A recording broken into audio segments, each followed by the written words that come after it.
Hi, this is Kim, and welcome to another episode here on Creepy with Coffee. For those who had followed this channel, first and foremost, like the previous episode, I wanted to apologize because due to work commitment, I couldn't produce a lot of video as promised, but I tried my best to produce as many as I could. So for this episode, this story comes from a person named Azim. So he is telling us a story about haunted homestays that he and his team stayed at during their work travel period. So grab your coffee and join us for a dose of dark and mysterious, because you never know what might be lurking in the dark. This is Creepy with Coffee. Year 2017. This story isn't exactly terrifying. It might just make the hair on your arms stand a little. At the time, I was working outstation on a research project, so he and his team, along with a few others, had to travel across Peninsular Malaysia. We started in Johor, then went up to Malacca, Negeri Sembilan, and the central regions, the north, and finally the east coast states.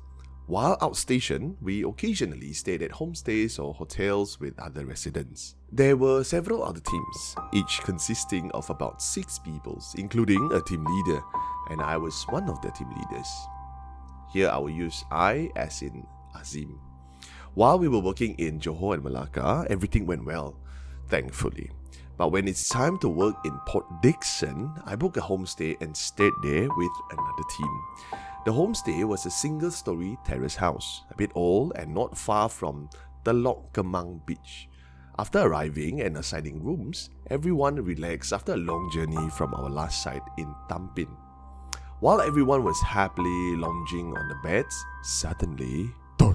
a loud noise sounded like something heavy fell to the floor.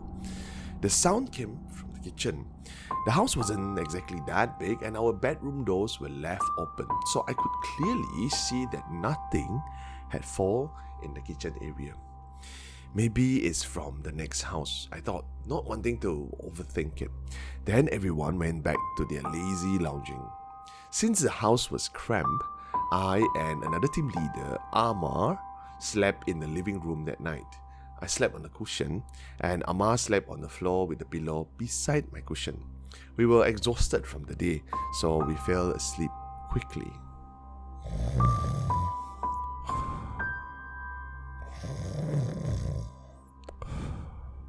At 2 a.m., I woke up. I noticed Amar was gone. I wasn't too surprised, Then, since I was awake, I needed to go to the bathroom, which was close to the kitchen. As I left the bathroom, suddenly, thud! The same sound echoed right in front of me, but nothing had fallen or overturned. I realized then someone or something was playing tricks. I clenched my fist, ready to release a Dragon Ball fireball. But after a moment's thought, I let it go. Fine, if whatever you are doing is just making sounds, I'll leave you be. I said it in my head. I gave up on my plan to do a Kamehameha.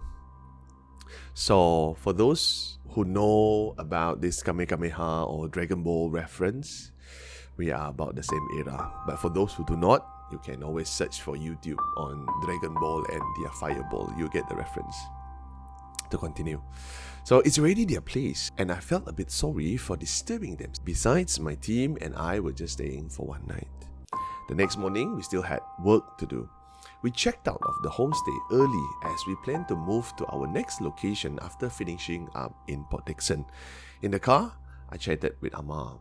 Ma, why did you change your sleeping spot last night? And he answered, I got a sleep paralysis, Zim. It was around 1 a.m. I think. I was awake, but I couldn't move. I tried to call you, but no sound came out, and I couldn't even lift my hands. After a few minutes, I was able to move again, so I switched to the bedroom. I saw you sleeping soundly, so I didn't wake you up. So it was confirmed that there were other tenants in that homestay. Tenants who don't pay rent. Thankfully, we had already checked out and were on our way. Our work in the southern region ended in Nilai, Negeri Sembilan. Since it was the weekend, everyone took a chance to go home and rest in Kuala Lumpur and Selangor. The following Monday, we were back on the road, this time heading north. While my team was conducting research in Tapah, Perak, we stayed at a budget hotel. It cost just a little bit more than the homestay, so we decided to switch it up. The hotel was in a new shop building, so it was still fresh and comfortable. Although it was a budget hotel, the decor and the amenities were new and comfortable. Right across the building was a 2 ringgit shop, which was a hit with my team. There were mostly young part-time workers hired for these projects. Some were waiting for college exam results and others were still looking for permanent jobs. So that's why the 2 ringgit shop, it's a hit. I shared a twin room with an older team member, while the other 4 stayed together in another room. After checking in and resting, my roommate and I went to the 4 guys' room to ask if they wanted to go to grab some food. I knocked on their door.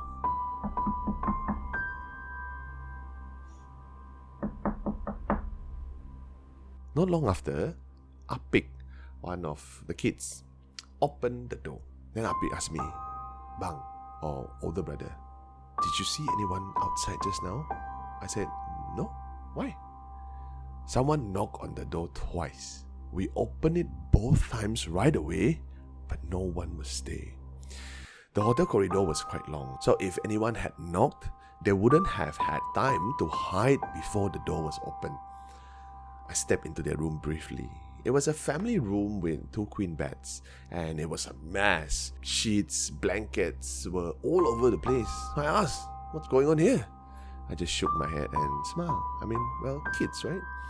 Actually, bang, we were playing around, pretending to be ghosts. I tied up Din and Boy. So Din and Boy, the teammates, were with the blanket, so they looked like pocongs.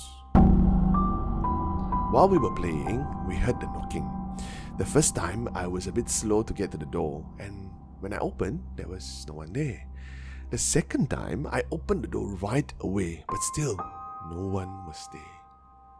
Then he asked me, "You think it was a ghost?" I couldn't hold back my laughter.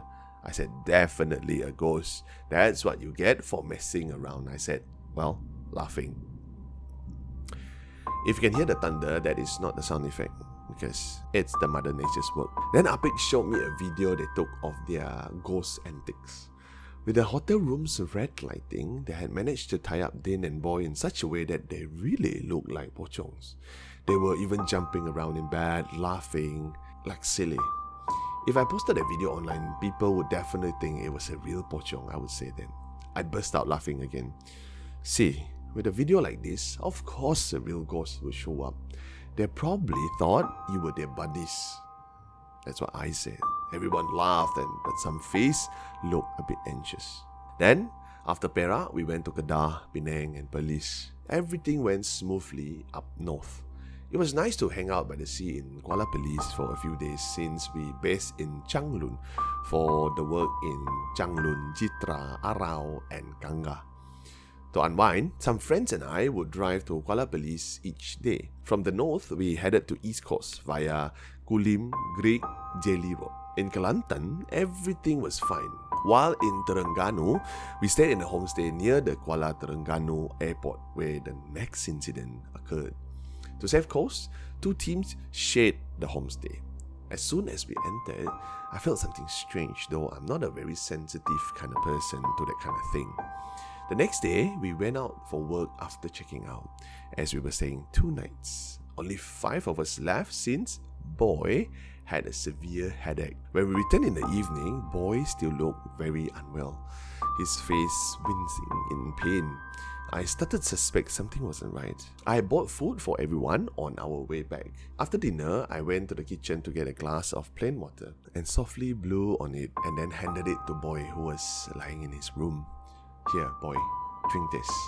Don't forget to say Bismillah and recite a prayer before drinking," I reminded him. Boy just nodded and took the glass. Then I went back to my room and lay down, exhausted from the full day of work outside. I chatted with my roommate while scrolling through my phone. After a while, I thought about Boy, so I messaged him. I was so lazy that even though he was just in the room next door, I just texted him instead of getting up. Making full use of technology. I asked him on text, "Boy, did you drink the water?" He said, "Yes, bang." Is your headache any better? Yeah, it's gone completely. So he asked me, what kind of water is that? He asked innocently, maybe because he never received prayed over water before. It was funny, but I felt a bit sorry for him. I said, boy, it's just a regular water. With a little extra ketum, I jokingly said. A mildly narcotic plant. And he just laughed, knowing that I was joking. After messaging him, I continued scrolling on my phone. Well, what else were there to do? My roommate, who had fallen asleep, suddenly woke up shouting, Allahu Akbar! I had a feeling I knew what he was dreaming about. I quickly patted him awake and he was panting and regained full consciousness. I asked him, did you dream about something bad or weird? Yeah, I dreamt that I was being chased by a ghost.